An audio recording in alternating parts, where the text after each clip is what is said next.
Salut à tous. Alors à cette approche de Noël, je vais relater quelques éclairages qui me sont venus en esprit, et là pour le coup c'est sur quelque chose d'assez quelque part un peu amusant, parce que c'est le côté les animaux, mais au travers des animaux peut-être fouiller un peu les profondeurs liées à justement la nativité, qui est la manifestation au monde de la promesse faite à Abraham. Faut pas oublier ça. Et justement, ça va être le thème aussi de ce petit exposé là que j'ai envie de faire là sur ce qui a pu me venir en esprit. Et bien voilà, donc ces animaux sont célèbres. Cette âne et ce bœuf sont devenus très célèbres dans l'histoire de l'humanité.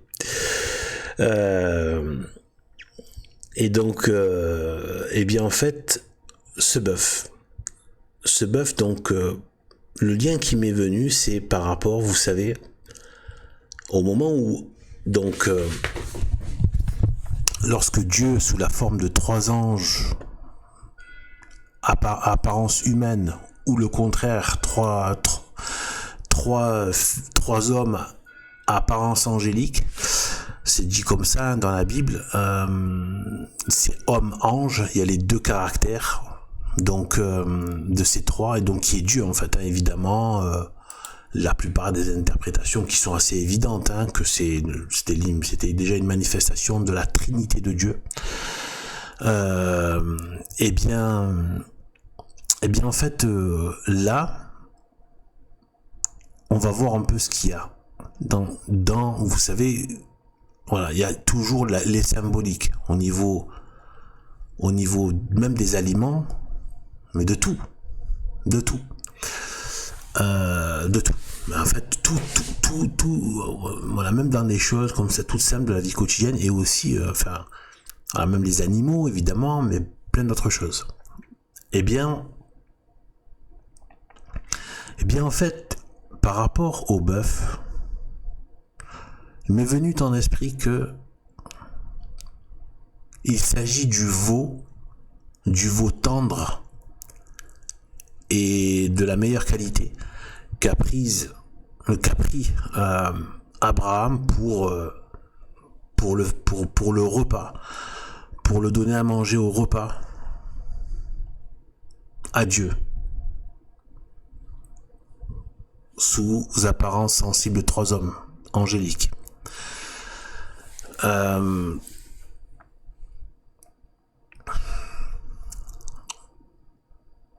Parce que donc c'est à ce moment-là que Dieu va faire la promesse justement de la naissance donc d'Isaac, d'un fils de Sarah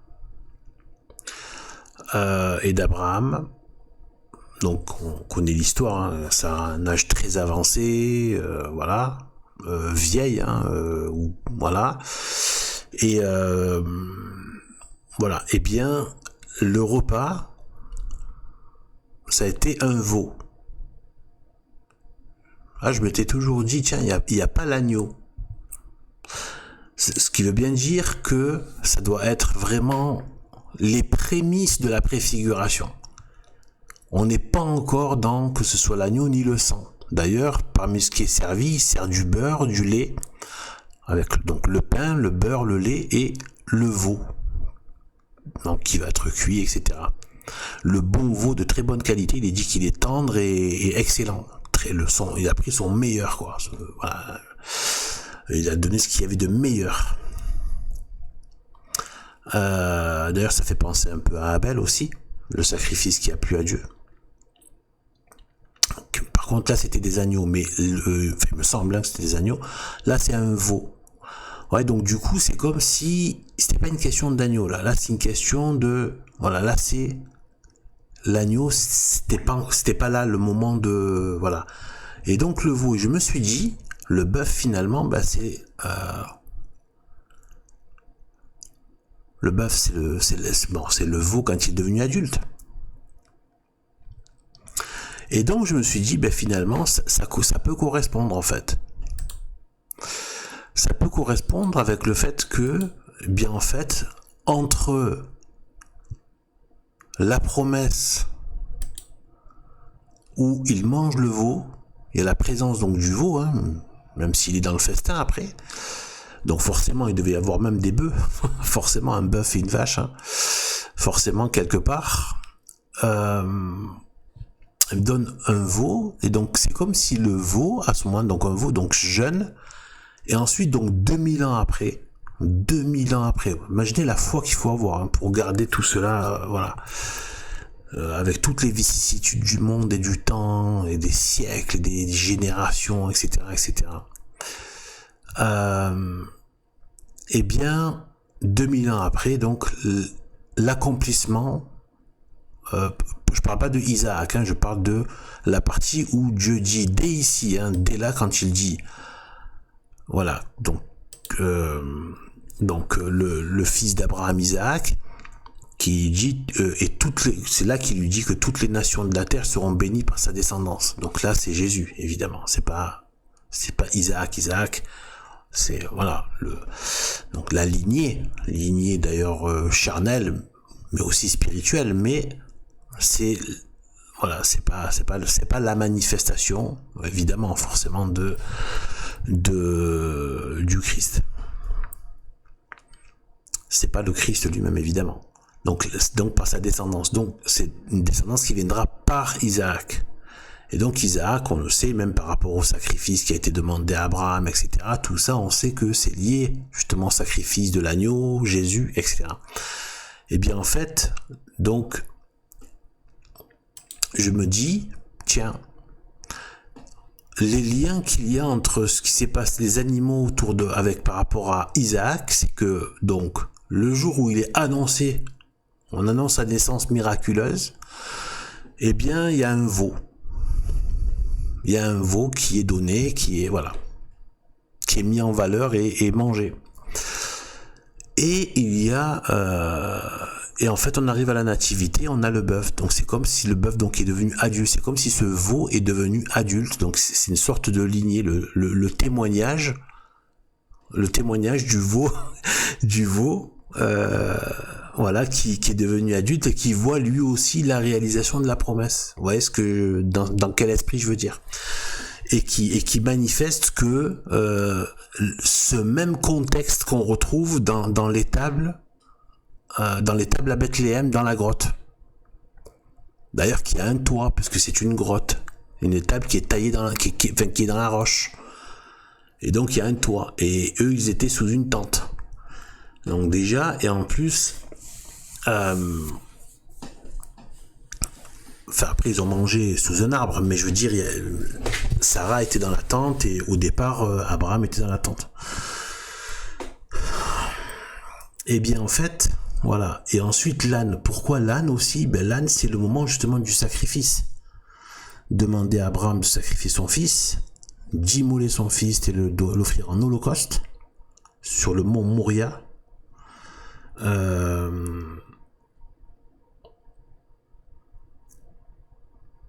Eh bien, il est monté avec un âne.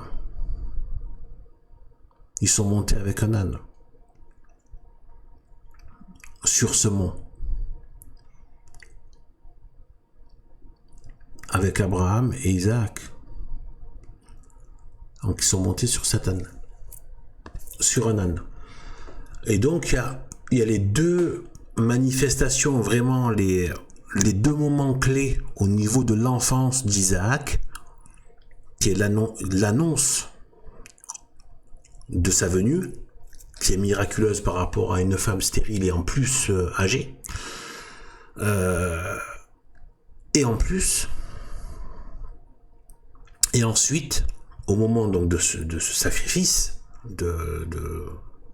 qui a comme été fait, puisque Abraham a été jusqu'au bout. Au point il n'a pas été jusqu'au bout parce que Dieu l'a arrêté, mais son acte à lui a été radical, sinon ça n'aurait pas eu de valeur. Donc et donc là il y avait l'âne qui était sur le mont où ils étaient montés avec Abraham. Et donc là c'est comme si on voyait du coup en fait ce bœuf, le veau devenu adulte, puisqu'il s'est écoulé 2000 ans, Bien sûr, c'est façon de parler, je dis pas comme un bœuf vit 2000 ans. Mais voilà, et je dis ça parce qu'il y a des esprits qui sont tellement... Moi, chercher des petites bêtes qui font semblant de jouer au débilou pour chercher la petite bête, quoi. Et voilà, et donc Elan par rapport justement au moment du sacrifice. Demander à Abraham de sacrifier son fils, donc au mont Moria. Voilà, donc je me suis dit, tiens, peut-être que ces deux animaux présents symbolisent ces deux moments fatidiques au niveau de Isaac, l'enfant de la promesse, par qui allait venir le Christ, Jésus. Voilà, et donc parce qu'en fait, si on pousse, j'ai poussé un petit peu plus le contexte, et en fait le contexte est assez similaire, c'est-à-dire qu'on a en fait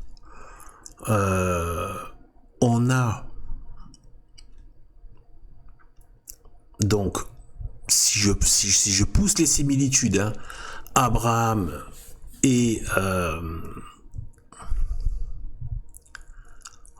Sarah sous une tente, qui vivent dans une tente là,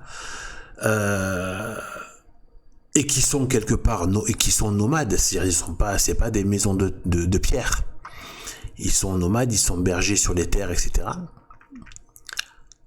Et à ce moment-là, Sainte Marie et Saint Joseph sont aussi quelque part nomades, entre guillemets, ils le sont pas vraiment, mais ils étaient en voyage à ce moment-là. Ils n'étaient pas à Nazareth. Ils devaient aller se faire recenser par l'Empire romain. Et donc, ils ont dû s'arrêter à Bethléem. Ils étaient donc un peu comme des voyageurs, en fait. Donc, déjà ça, donc une demeure de passage. Vous voyez ce que je veux dire? Là aussi, cette tente, c'est une demeure de passage. Le lieu où ils étaient précisément.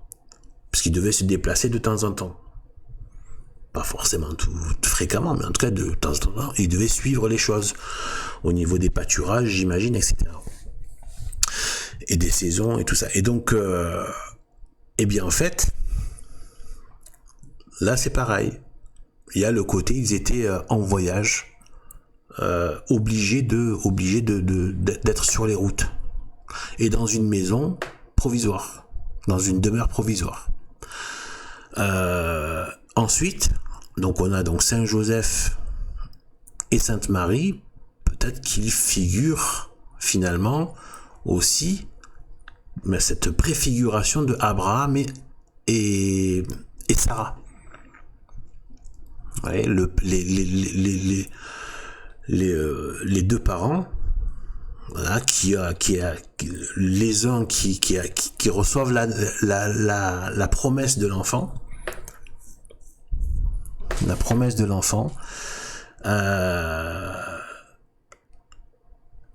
et les seconds qui ont l'enfant qui est donné, l'enfant de la promesse, on va dire, vraiment le Christ, là je parle, et qui sont là présents ensemble. La présence de Dieu, notamment au travers au moment de la nativité, il y a eu des anges. Il y a eu aussi un ange. Et ensuite, quand ils ont annoncé cela aux bergers, d'ailleurs, on retrouve, il y avait la même configuration quelque part, c'est-à-dire qu'il y avait des troupeaux aux alentours, donc il devait y avoir des troupeaux de Abraham, là aussi il y avait les troupeaux des bergers. On voit qu'il avait un serviteur, c'est le serviteur, il est dit comme ça dans la Bible, qu'il y a un serviteur qui s'est occupé d'abattre le veau et de le préparer. Donc en fait, il y avait les bergers, les quelques bergers, et je crois, il n'y en avait pas beaucoup non plus, je crois, peut-être 1, 2 ou 3 bergers qui gardaient leurs troupeaux, et qui ont vu, du coup, le ciel s'est ouvert, ils ont vu le ciel, ou alors, je sais plus si c'est le ciel, ou en tout cas, ils ont vu une armée d'anges dans le ciel en train de chanter, de glorifier la naissance du Seigneur, Jésus. Vous voyez, donc il y avait la présence angélique au niveau, donc là, dans les alentours, à côté de là où est né le Sauveur, où est né l'enfant de la promesse à Abraham. Il y avait les troupeaux, comme avec Abraham. Il y avait le côté berger, puisque Abraham était un berger, il y avait son serviteur aussi qui devait aussi s'occuper certainement des troupeaux. Et la présence angélique, donc qui manifeste la présence de Dieu aussi.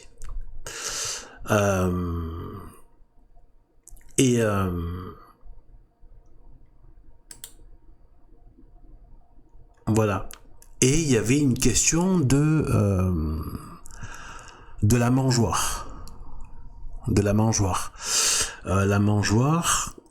où il y avait l'enfant. Ben là, il y avait donc voilà, le repas en fait, voilà, il partage. Il y avait quelque part une mangeoire entre guillemets, bien évidemment, mais une tablée. Mais on va dire que Jésus a été posé sur une mangeoire avec de la paille. Et on le sait que, évidemment qu'on le sait, qu'il est le pain de vie. Il est le pain de vie, il le dit lui-même, je suis le pain de vie descendu du ciel. Alors, il y avait toute l'histoire auparavant, de la manne, etc., etc. Plus tard de l'hostie, etc. Et donc le pain, et c'est le pain qu'il partage. En fait, c'est le pain. Et en fait, le pain, là par contre, ça vaut le coup de regarder parce que c'est vraiment quelque chose, voilà. Alors le pain, alors regardez ici ce qui se passe. C'est vraiment, ça m'avait toujours, et là il y a des choses qui me sont venues. Ça m'avait toujours intrigué. Je me suis dit, mais en fait, rien n'est là pour rien. Hein. Donc Abraham entra donc promptement dans sa tente. Et il dit à Sarah, pétrissez vite 3 mesures de farine et faites cuire des pains sous la cendre. Voilà, il courut en même temps à son troupeau et il y prit un veau très tendre et fort excellent qu'il donna à un serviteur qui se hâta de le faire cuire. Alors là, moi, ça me fait dire, là je m'arrête une seconde, parce que ça j'avais pas capté. Mais là, il est marqué un serviteur, c'est pas le serviteur, donc il devait y en avoir d'autres. Ce qui peut correspondre au fait qu'il y avait quelques bergers autour, à côté de l'étable de Bethléem. Donc, voilà. Eh bien, voilà. Eh bien, en fait, donc, qu'il donna à un serviteur. Quand on dit un, c'est un pronom indéfini. S'il n'y en avait qu'un seul, on dit au serviteur. Donc, un, ça veut certainement dire qu'il y en avait d'autres. Donc ça peut correspondre au fait qu'il y avait les bergers, donc ils devaient s'occuper, puisqu'ils s'occupaient des troupeaux, donc ils devaient certainement avoir des serviteurs, comme des ouvriers qui travaillent pour eux, et donc qui travaillent pour lui, pour son exploitation, et donc ça peut faire la correspondance avec les bergers aussi qu'il y avait autour de Sainte Marie et Saint Joseph qui sont comme la figuration accomplie de ce qu'on avait pu voir ici au travers d'Abraham et de Sarah, et avec les bergers à côté qui ont été témoins de tout cela des deux côtés, que ce soit Abraham et Sarah comme Saint Joseph et Sainte Marie. Et bien en fait, voilà. Ensuite, ayant pris ensuite du beurre et du lait avec le veau qu'il avait fait cuire, il le servit devant eux. Et lui, cependant, se tenait debout auprès d'eux sous l'arbre où ils étaient, leur servant lui-même les choses dont il paraissait avoir besoin.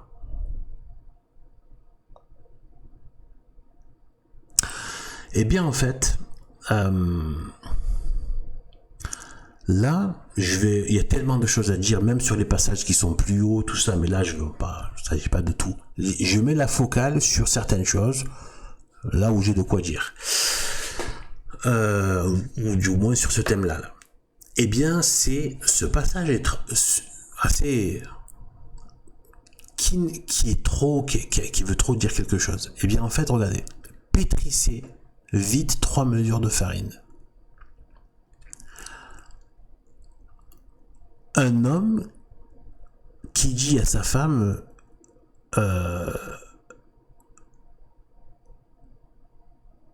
voilà, pourquoi est-ce qu'il aurait très simplement pu préparer du pain, préparer des galettes?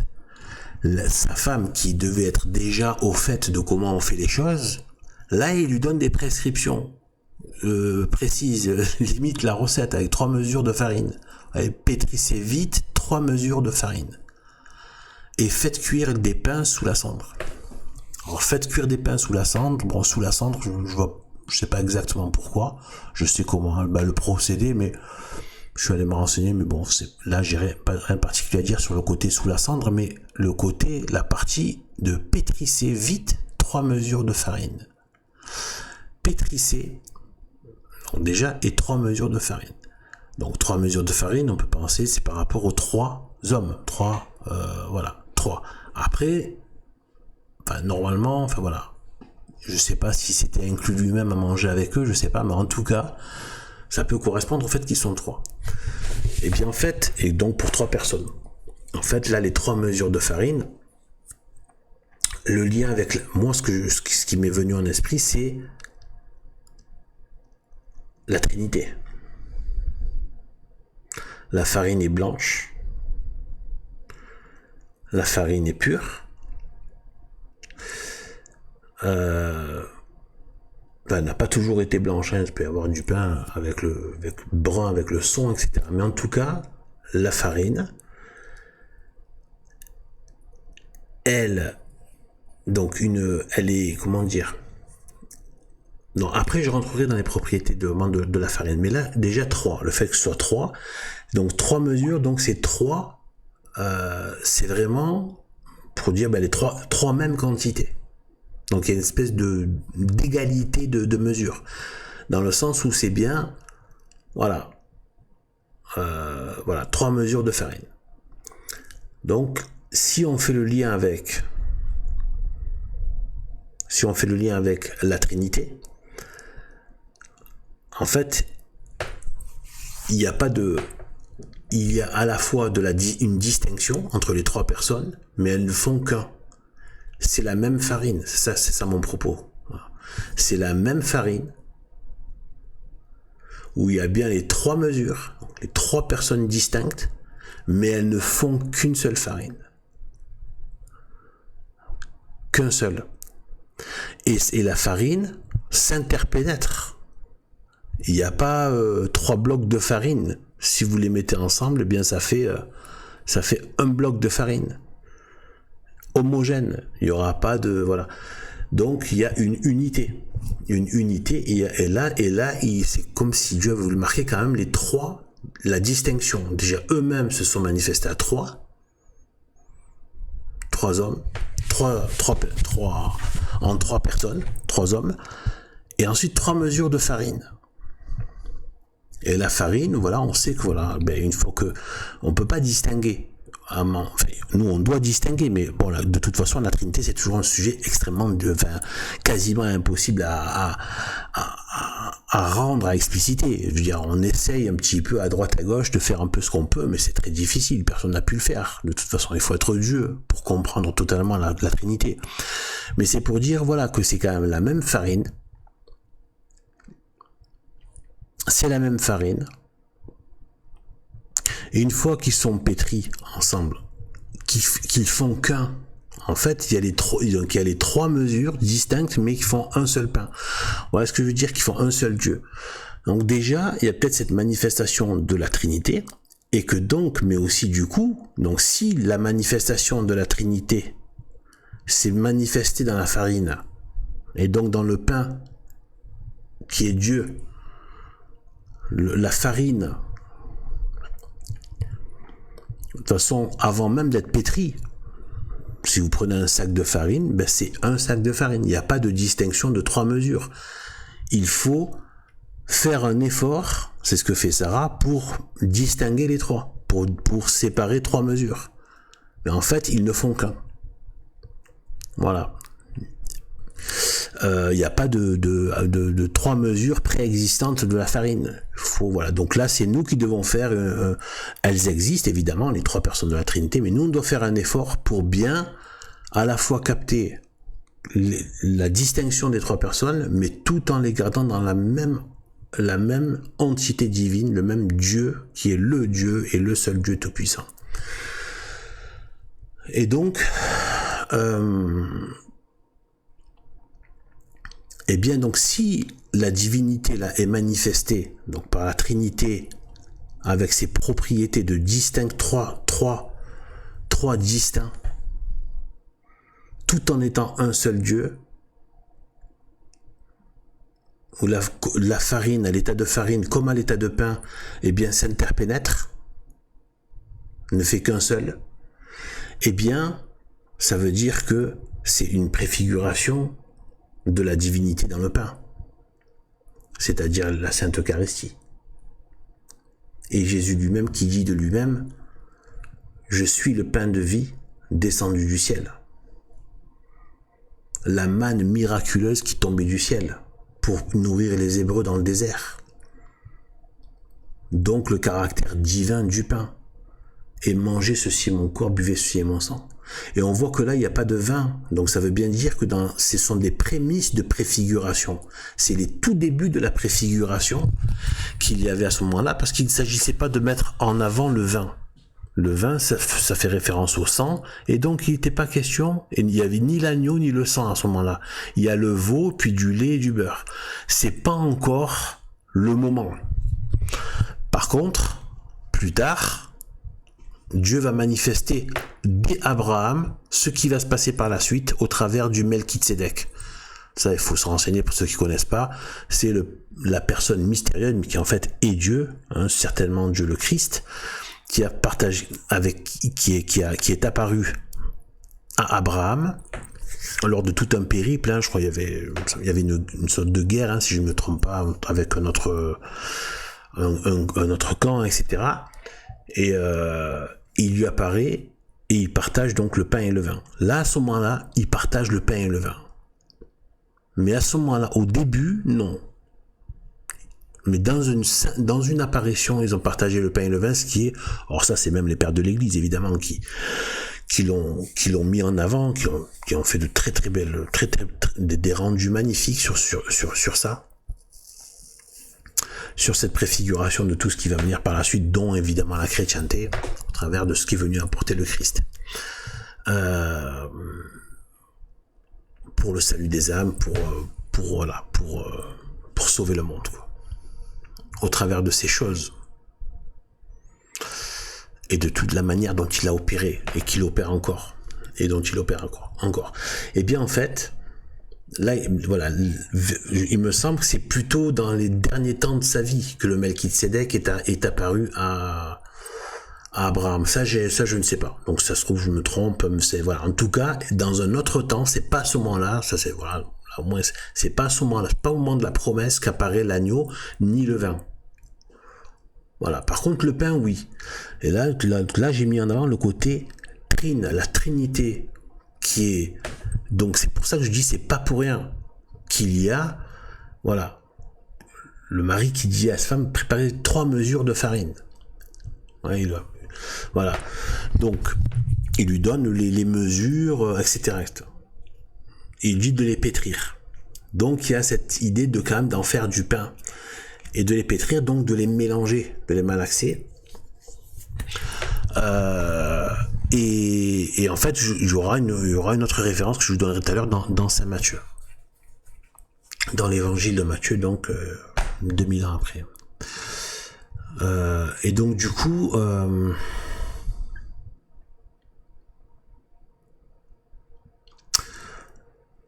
Voilà, sachant que donc les 3 hommes qui apparaissent aussi ici, donc au niveau de la promesse d'Isaac, donc l'enfant à naître, etc., etc. Ici aussi, il faut pas oublier qu'ensuite, ici même à Bethléem, 12 jours après, vont venir les 3 rois mages. Alors, est-ce que les 3 rois mages, finalement, c'est pas aussi une manifestation sensibles. Eux aussi sont mystérieux, leur venue mystérieuse, l'étoile, etc. L'étoile du berger, etc. Et qui sont là. Est-ce que c'est pas une espèce de... Un peu comme le bœuf et l'âne qui étaient là au début de la promesse. Et finalement, donc, la présence trine de Dieu qui était là au niveau des trois hommes, angéliques, à apparence angélique, donc il y avait un côté céleste, donc divin. Enfin, attention, non, je dis pas. Quand je dis divin, c'est dans le sens où ils vivent dans le royaume de Dieu. Voilà. Et donc, et qu'ils reçoivent leur vie de Dieu. Et bien que là aussi on retrouvait donc tous ces éléments. Les serviteurs d'Abraham, c'est les bergers avec les troupeaux qu'on retrouve à Bethléem. Abraham et Sarah, Saint Joseph et Sainte Marie. Les trois rois mages, les trois personnes de la Trinité qui étaient là carrément, qui étaient Dieu, parce que Abraham il les appelle Seigneur, a dit Seigneur directement. Il a très bien compris que c'était Dieu. Et dans le pain, qui va devenir aussi le pain de vie, et manifeste la Trinité, donc la divinité dans le pain. Vous voyez ce qu'on peut y voir là. Alors en fait, d'ailleurs encore une manifestation de la divinité par rapport au pain et aux 3 mesures de farine, c'est ici. Voilà, c'est quand quelqu'un lui demande à quoi ressemble le royaume des cieux, et Jésus, c'est dans Matthieu 13, 33. Et Jésus leur dit, le royaume des cieux est semblable à un grain de sénévé qu'un homme... Non, ça c'est ce qu'il dit dans la première parabole, qu'un homme prend dans son champ, etc. Donc ça c'est pas cette partie, je vais prendre l'autre partie, voilà. Voilà, au niveau 33 plutôt, non je m'étais trompé, donc c'est plutôt 33. Il leur dit encore cette autre parabole, le royaume des cieux est semblable au levain qu'une femme prend et qu'elle met dans 3 mesures de farine, jusqu'à ce que la pâte soit toute levée. Pour que la pâte se lève, il faut sachez bien, il faut savoir aussi, donc là évidemment on pense à Sarah qui a préparé le pain avec 3 mesures de farine, et là ça revient dans Matthieu, et en parlant du royaume des cieux, donc le royaume de Dieu, donc le ciel, donc Dieu. Le royaume des cieux est semblable... Non, pardon, chaque fois je me trompe.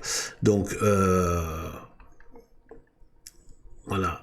Donc là, et en plus on voit vraiment, elle prend, donc on voit l'activité de Anne, de Anne, je pense à Sainte Anne. Donc Sarah, Abraham lui dit de pétrir, vous voyez. Et là, Jésus la manifeste en train d'agir aussi, vous voyez.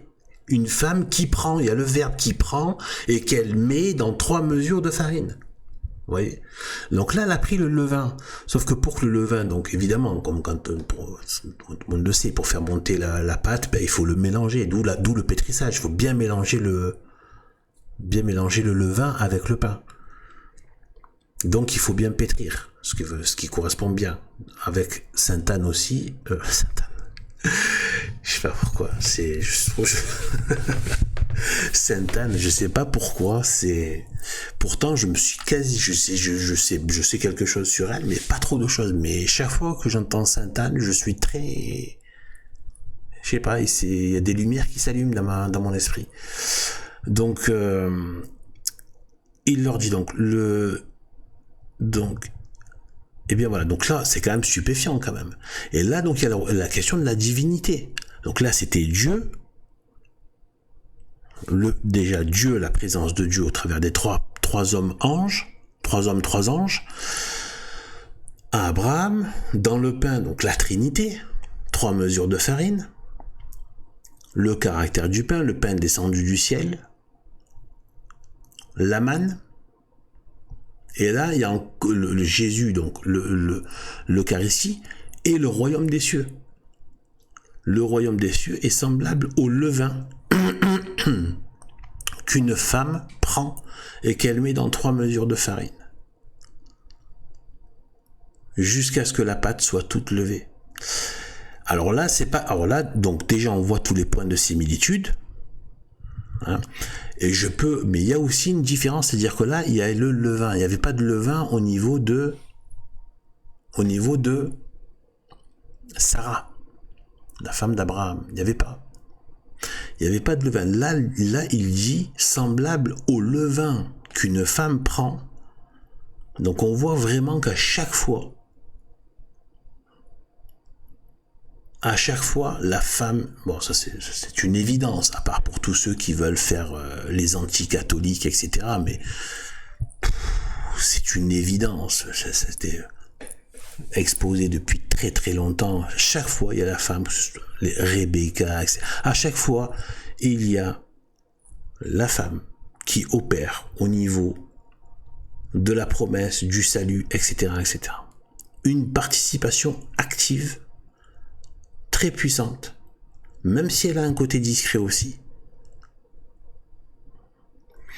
ou un côté qui n'a pas l'air spectaculaire. Et pourtant, eh bien, là c'est le levain. Sur le levain,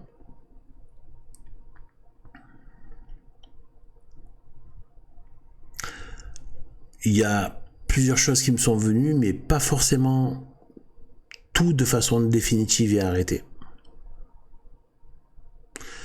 Mais en tout cas, il y a quelque chose quand on sait que le royaume des cieux, c'est aussi, donc c'est la cour céleste, c'est Dieu avec toutes ses créatures qu'il s'est uni et à qui il se donne éternellement et à qui les créatures se donnent éternellement dans une relation d'amour, avec un cas particulier pour l'homme, les âmes humaines, voilà, saintes, sanctifiées, qui deviennent, voilà, qui deviennent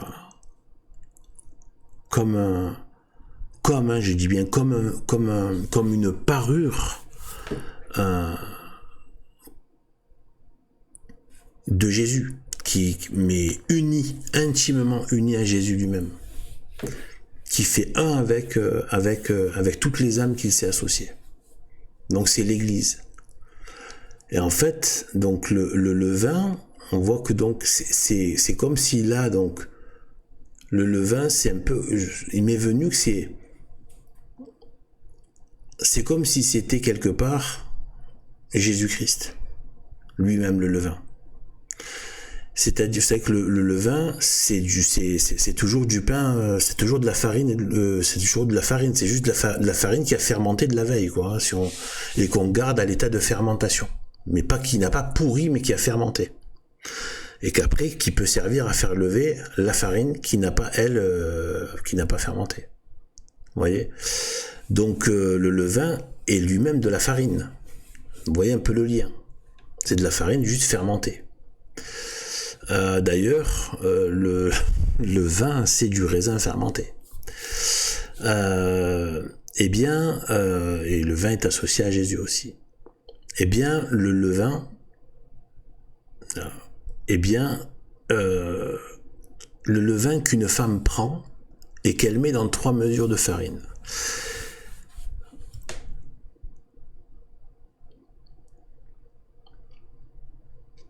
Là, je vois pas trop, mais je me dis que le levain, puisque même, il me semble que c'est Jésus lui-même qui le dit dans l'Évangile, vous êtes comme des dieux ou des choses comme ça. Une chose comme ça. C'est dans le sens où, évidemment, pas des dieux, dans le sens où un Dieu à part entière, qu'on redescend, voilà. C'est dans le sens catholique du terme, dans le sens où on est divinisé par le fait de recevoir la vie de Dieu, par la grâce. Et qu'on est enfant de Dieu. Donc forcément. Eh bien en fait,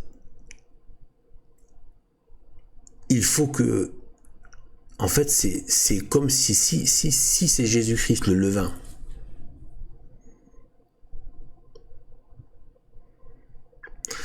Le levain Eh bien, le levain,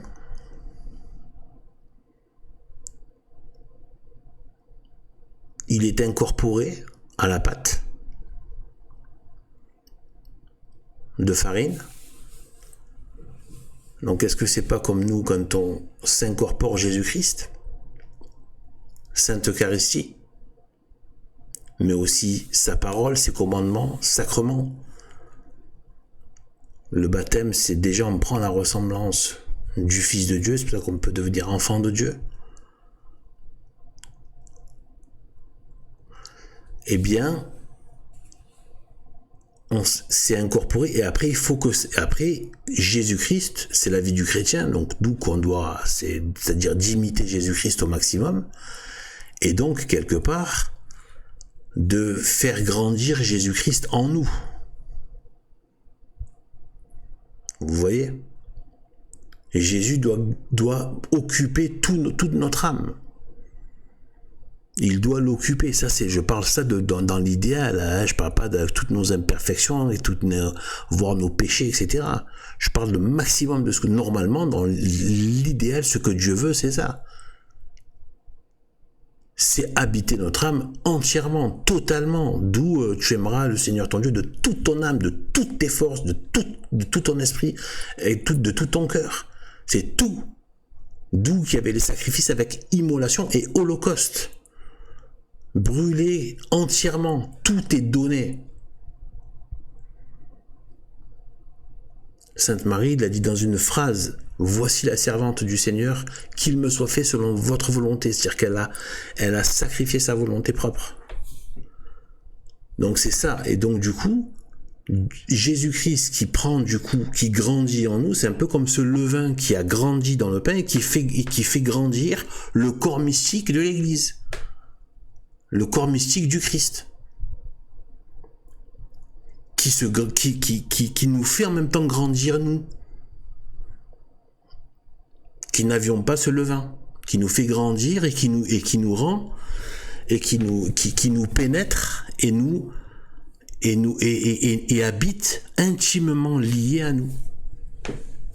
Et donc il y a la saveur du levain en nous. Et la saveur, c'est la sagesse aussi, parce que la sagesse, ça veut dire, c'est l'étymologie, c'est la saveur, le goût de Dieu.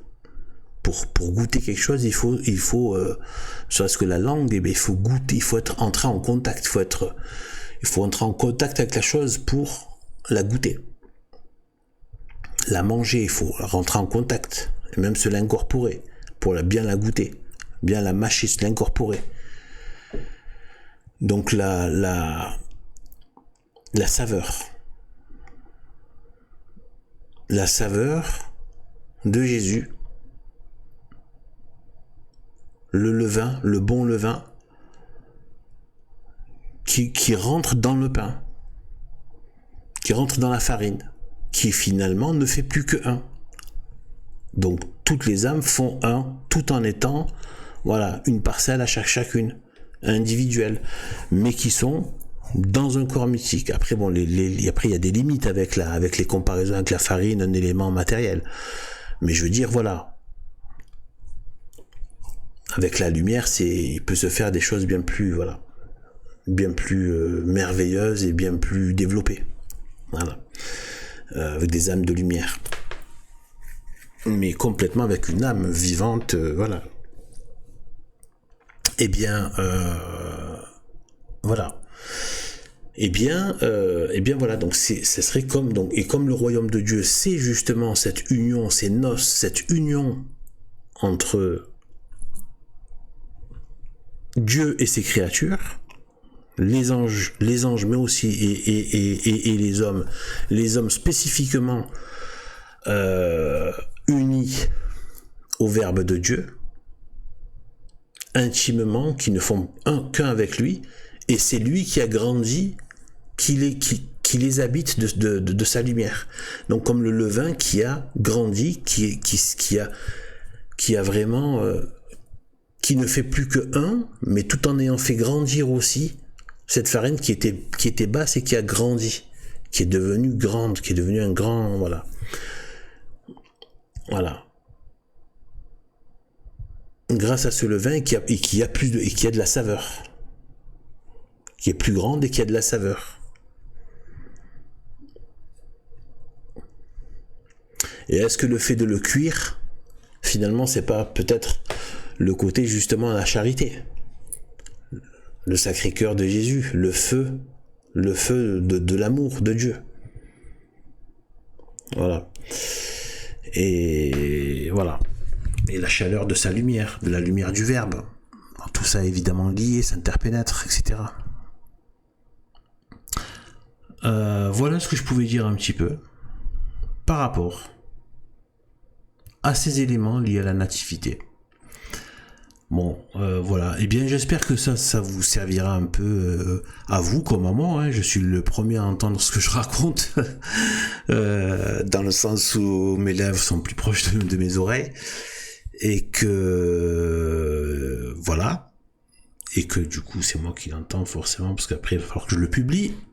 Donc vous l'entendez dans un second temps, dans le sens où aussi je veux dire voilà, même moi je suis en communion avec ça, parce que c'est pas juste voilà, je suis avec ça, et donc voilà pour apporter un petit peu que c'était voilà un parfum de nativité du Seigneur en attente de Noël.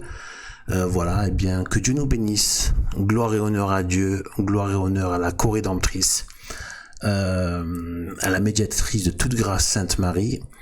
N'en déplaise aux crapauds modernistes. Voilà, et bien sur ce, à plus, salut.